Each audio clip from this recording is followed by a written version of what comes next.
धनतंत्र की राजनीति सस्ती नहीं होगी, तब तक लोकतंत्र देश में स्थापित नहीं। तो सामाजिक गैर बराबरी, और बाबा साहब जब अपनी बात करते हैं तो कह रहे हैं सामाजिक गैर बराबरी और आर्थिक गैर बराबरी, जो अर्थ के आधार पर, रिसोर्स के आधार पर, एक आदमी जिसके पास बहुत बड़ी बिल्डिंग है, एक आदमी जिसके पास सब छत भी नहीं है, एक आदमी जिसकी बहुत सारी फैक्ट्रियां, एक आदमी जिस पे रोजगार नहीं, एक आदमी जिस पे कई सौ बीघे जमीन है, एक आदमी जिस पे कुछ भी नहीं है। तो उन्होंने कहा जब तक हम सामाजिक गैर बराबरी, आर्थिक गैर बराबरी को दूर नहीं करते, तब तक देश में समानता की बात करना, समानता का मजाक उड़ाना होगा।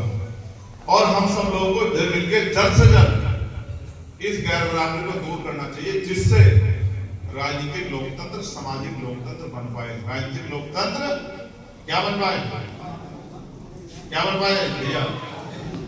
है हाँ, ध्यान चारों तरफ, सामाजिक लोकतंत्र बन पाए। सामाजिक लोकतंत्र का उद्देश्य यह है कि लोकतंत्र का मतलब है जनता द्वारा जनता का शासन, मगर इस देश में तो ये है नहीं।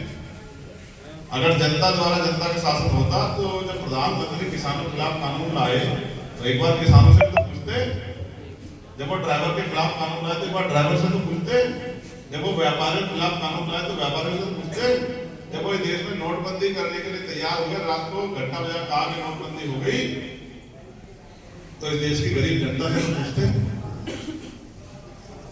तो इसका मतलब जनता का शासन तो है नहीं, मगर वो करते तो कुछ ना कुछ रहते हैं। तो वो करते किसके हिसाब से? वो करते हैं उन धन्ना से, पूंजीपति, कॉर्पोरेट सेक्टर के लोग के हिसाब से, जो उनको फंड देते हैं, जिनकी वजह से उनकी पार्टी। सामाजिक लोकतंत्र इस देश में बनने नहीं दे रही है। सामाजिक लोकतंत्र का मतलब है कि हर व्यक्ति राजनीतिक लोकतंत्र में हिस्सेदार हो सकता है, लेकिन चुनाव आयोग कहता है कि 30-35 लाख रुपए आप खर्च कर सकते हैं, यानी कि जिसके अकाउंट में 30-35 लाख रुपए को वही तो राजनीति कर सकता है। तो आप बताओ, आप में कितने लोग हैं जिनके अकाउंट में 30-35 लाख रुपए हैं? जरा हाथ बताओ। तो यानी कि इस लोकतंत्र में तो आप कहीं हो ही नहीं, यानी कि गरीब का बेटा, किसान का बेटा, मजदूर का बेटा तो कामयाब नहीं हो सकता। आप महसूस करो ना, इतना पैसा ये लोग प्रचार पे खत्म करते हैं, लाते कहां से?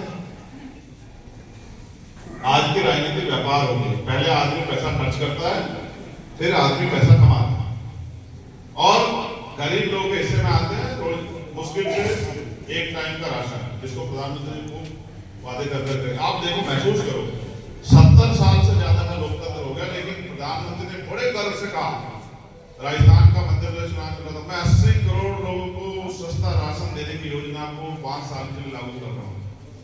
यानी कि देश में 80 करोड़ लोग ऐसे हैं जो, यानी कि आधी आबादी से ज्यादा, जो सस्ते राशन पर डिपेंड हैं, जो लाइन में लग के राशन लेते हैं।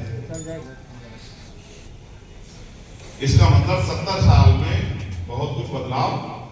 हम भुखमरी में नीचे ऊपर की तरफ को बढ़ गए, हम बेरोजगारी में ऊपर की तरफ को बढ़ गए, हम महंगाई में ऊपर की तरफ को बढ़ गए। तो जहां से जनता को सुख सुविधा मिलती वहां तो ऊपर की तरफ बढ़ गए, और जहां से जनता की जेब कट गई वहां हम तेजी से नीचे की तरफ बढ़ रहे हैं। तो मैं पूरे देश में जाता हूं, महसूस करता हूं कि गरीब अपनी जिंदगी में परेशान है, क्योंकि कोई सुख सुविधा नहीं है, कुछ नहीं। और मुझे बहुत तकलीफ के साथ बताना पड़ रहा है मेरे प्यारे सम्मानित भाइयों बहनों, परिवार के लोगों, जब मैं उड़ीसा जाता हूँ, झारखंड जाता हूँ, छत्तीसगढ़ जाता हूँ, तो मैं महसूस करता हूँ कि आज भी लोगों के पास पीने का साफ पानी है। और उसके छोड़े जब मैं दिल्ली में भी जाता हूँ तो बहुत सारी लड़कियां ऐसी हैं जो गांव में सता दी गई, जो उनकी जमीनें कब्जा ली, डरा धमका दी, वो भाग के शहर में चले गए। तो दिल्ली जो देश की राजधानी है, जब प्रधानमंत्री उनको कोई आयोजन कराते हैं, G20 कराया था ना, तो वो गरीबों की बस्तियों के सामने बड़े बड़े बोर्ड लगा देते हैं, क्योंकि वो गरीबी दूर नहीं कर पाए। उनको अच्छे मकान नहीं दे पाए, उनके झोपड़े आगे बड़े बड़े बोर्ड लगा देते छिपाने के लिए, सच्चाई छिपाने